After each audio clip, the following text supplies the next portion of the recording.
Tonight, tornadoes hammer the deep south. Buildings are damaged, cars are flipped. Meteorologist Eric Fisher says holiday travelers face even more rough weather.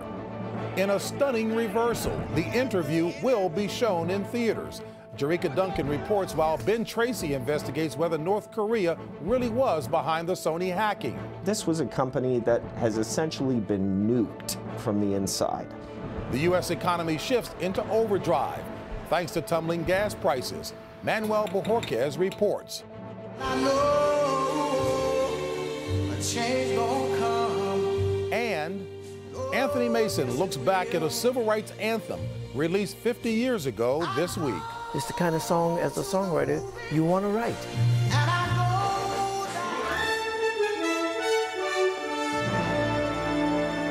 This is the CBS Evening News with Scott Pelley. Good evening. Scott is off tonight. I'm James Brown. On a night when millions are heading out for the holidays, severe storms are lashing some parts of the country. At least one tornado was reported in southern Mississippi. Our CBS affiliate in Huntsville, Alabama, WHNT, is reporting at least 2 deaths. Cars, and in this case, an ambulance flipped over in high winds. This system is expected to cause problems through Christmas. Eric Fisher, the chief meteorologist at WBZ, our CBS station in Boston, is following this. Eric? Now, JB, a rough night of weather here across the southeast. Tornado watches in yellow, and we've already had several tornadoes touch down. You can see some of the video, in particular around Marion County in Mississippi. Columbia, a community very hard hit. You hear the tornado sirens going off. We saw widespread damage with cars flipped over, trees uprooted, certainly a lot of damage to homes, some roofs that were taken off. And so all this weather continues to work its way eastward as we head through the overnight. Take a look at some of the storm reports. You see the tornadoes here in red. That tornado began in northeastern sections of Louisiana. Also one that popped up in southern Georgia. We'll continue to track this eastward during the overnight. Watching this area in particular in orange. Chance for a couple more tornadoes, damaging wind gusts and flash flooding. A lot of very heavy rain here in the southeast. Tomorrow that threat moves to northern Florida and southeastern coastal sections of Georgia up toward Savannah, an isolated tornado. And JB, a night like this on the doorstep of Christmas, you don't want to see weather turn tragic. Unfortunately, it has. Certainly understand that. And Eric, how's the forecast looking? Well, we're going to watch this move its way northward as we head into Christmas Eve day. So all this rain spreads up the east coast. It will be disruptive. And then we've got the snow on the back edge. Not a lot of wintry weather with this one. It all departs by Christmas Day. But we'll watch the snowflakes fly places like Chicago, western Michigan. And this tomorrow night could certainly pose some hazardous travel. By the time we get toward Christmas Day itself, where's the active weather? It's in the Rockies. A lot of snow coming down across the mountains. JB? Eric Fisher in Boston. Thank you, Eric. In another major story, Sony Pictures reversed course today. Despite the computer hacking and the terror threat, The Interview will open in some theaters on Thursday. President Obama is among those applauding the decision. Jerika Duncan begins our coverage outside one of those theaters that have agreed to show it. Jerika? The Alamo Theater here in Yonkers, New York is showing the film on Christmas Day at midnight. At least 30 theaters across the country will show the movie. Several showings have already sold out. The film will be shown at independent movie houses like the Plaza Theater in Atlanta, where police say they will monitor the location for potential threats. Today, Sony's chairman and CEO Michael Linton released a statement. We're excited our movie will be in a number of theaters on Christmas Day. At the same time, we are continuing our efforts to secure more platforms and more theaters. You want us to kill the leader of North Korea? Yes. What? The Interview is a satirical comedy about the assassination of North Korea's leader, Kim Jong-un. It was pulled last Wednesday after hackers threatened violence against theaters planning on showing the movie. Last Friday, the FBI said it believed North Korea was behind the cyber attack on Sony Pictures. On Twitter, the stars of the movie, James Franco and Seth Rogen, claimed victory and saluted the moviegoers, who they credit with demanding the release of the film. And right now, Sony executives say the release of this film will make it easier for them to show it to the general public. As of right now, too, there is no word yet on whether any major theater chains will reconsider its decision to not show the film. James? Jerika, thank you so much. As Jerika just reported, the FBI blames North Korea for hacking Sony Pictures. Others are not so sure. Ben Tracy has that part of the story. Sony was not just hacked. This was a company that has essentially been nuked from the inside. Kurt Stamberger is a senior vice president with Norse, a respected Silicon Valley cybersecurity firm. While not directly involved in the Sony case, it has conducted its own investigation. We are very confident that this was not an attack masterminded by North Korea, and that insiders were key to the implementation of one of the most devastating attacks in history. He says Norse data is pointing towards a person who calls herself Lena and claims to be connected with the so-called Guardians of Peace hacking group. Norse believes they've identified this person as someone who worked at Sony in Los Angeles for 10 years until leaving the company this past May. This woman was in precisely the right position and had the deep technical background she would need to locate the specific servers that were compromised. Other experts in cybersecurity and private intelligence are also questioning the FBI's claim that North Korea is solely to blame for the Sony hack. There are certainly North Korean fingerprints on this, but when we run all of those leads to ground, they turn out to be decoys or red herrings. For instance, while the malware used to attack Sony has been used by North Korea before, it is also used by hackers around the world every day. Now, it's worth noting that the original demand of the hackers was for money from Sony in exchange for not releasing embarrassing information. There was no mention of the movie The Interview. James, meanwhile, the FBI is continuing its investigation of the Sony hack. Ben Tracy in LA, thank you, Ben. Well, the U.S. economy really took off between July and September. Today, the previous estimate of 3.9% growth was revised upward to 5%. That's the fastest in more than a decade. Anthony Mason is here to talk about that. Hello, Anthony. JB, it was the best quarter since the summer of 2003, led by strong consumer spending and an upswing in business investment. That kicked off a rally on Wall Street. The Dow closed above 18,000 for the first time ever. Its second major milestone of the year, it crossed 17,000 just back in July. Wall Street's been setting one record after another. The Dow has had 36 record closes this year. The S&P 500 has had 51. For the year, the Dow's up nearly 9%, the S&P nearly 13%. So 6 years into the recovery, the U.S. economy looks to have finally hit the gas. Hiring is accelerating, wages are starting to pick up, and gas prices are tumbling down. And with the Fed promising not to raise rates too soon, Wall Street, JB, is making merry. The peripatetic Anthony Mason. Good to see you, Anthony. All right. On the subject of gas prices, they've now dropped for a record 89 straight days and now average $2.38 a gallon. That means drivers have a lot more money to spend on other things. Here's Manuel Bojorquez.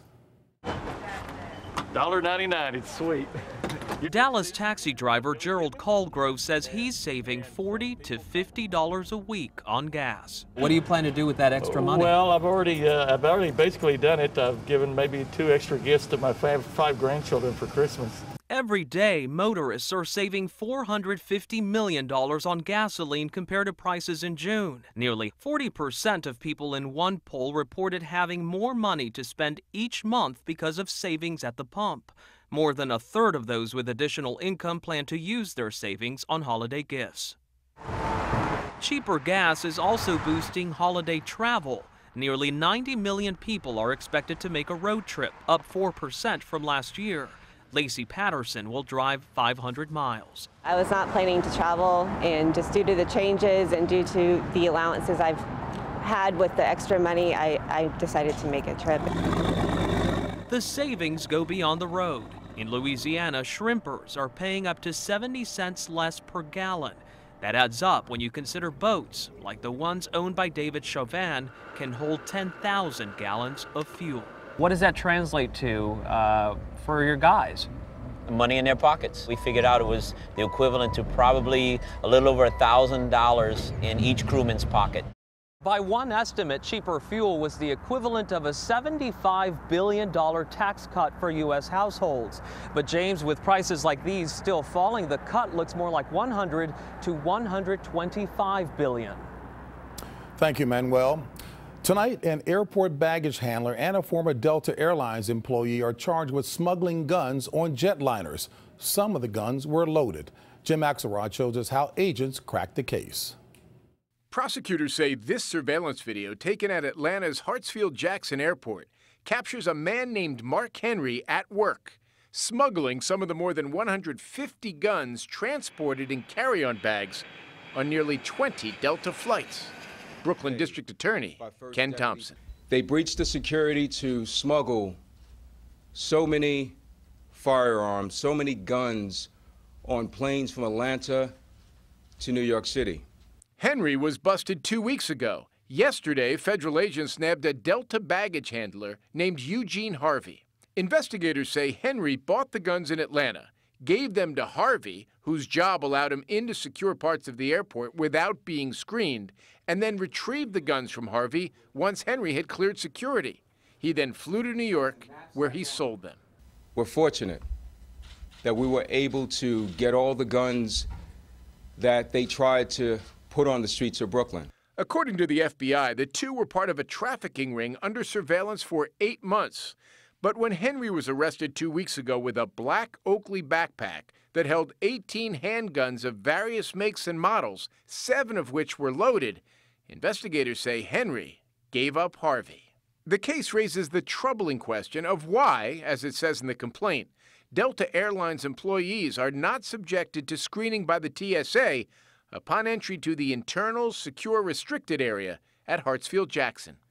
Henry hadn't even been paying for his Delta flights. He'd been using his mother's buddy pass that allows friends and relatives of Delta employees to fly standby at no cost. For its part, Delta says it is fully cooperating with the investigation.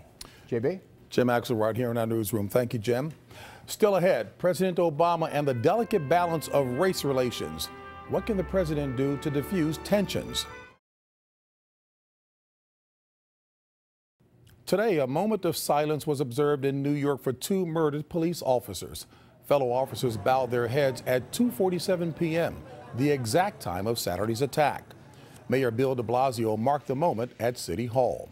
He has asked for a halt in protests against police conduct until officers Wenjun Liu and Rafael Ramos are laid to rest. President Obama condemned the killings of the 2 officers, but there have been calls for the nation's first African-American president to do more to diffuse tensions after 2 grand juries cleared white officers in the deaths of black men. Major Garrett has more on the president's balancing act. As protests raged throughout the country, the White House debated ways to put President Obama at the center of the race and justice debate. Mr. Obama dismissed many as too showy or distracting. Among the ideas floated, a town hall on racial divisions, an event highlighting black and white churches building racial reconciliation, trips to memorialize Michael Brown or Eric Garner, or an ambitious national speech on race. The speech that needs to be had ultimately is the speech about citizenship and democracy. Ben Jealous led the NAACP from 2008 to 2013. This president's greatest power is to call citizens of this country into action to shape the future of their country. He should not give that up. Top advisors bristle at accusations the president is AWOL. They describe an intense push for law enforcement reform built around the president's new task force due to report in early March. Mr. Obama spoke to its leader, Philadelphia Police Chief Charles Ramsey, and New York Police Commissioner Bill Bratton, hours after the police murders. In addition, top White House advisor Valerie Jarrett counseled New York Mayor Bill de Blasio on ways to reduce tensions. Absent grand public gestures, the president has tried to balance respect for law enforcement with calls for new methods and youthful activism, as he did on BET's 106 and Park. Simply by virtue of color, you've got less margin for error. And that's particularly true for black boys. We want them to be given the same benefit of the doubt as any other man would, or any other boy would be given. The White House sought out the 106 in Park interview, viewing it as a conduit to reach those agitating and organizing on their own. As for a race speech, advisors say the president already gave it in 2008, when he was far more popular and when racial polarization was less apparent. These times, they say, call for activism from below, not rhetoric from above. Sherilyn Eiffel is president of the NAACP's Legal Defense Fund and a frequent outside White House advisor. The president stepping into that moment in a rhetorical way might have silenced other voices that we now hear and that we would not otherwise have heard. People had to speak for themselves, and actually that's the requirement of citizenship. The president's cautious approach, tested for months, reflects a quieter strategy to encourage and, if possible, guide national change over time. James, the president calls this the long game, one he believes has only just begun. Major Garrett at the White House. A congressman pleads guilty to tax evasion. Will he resign? That's next.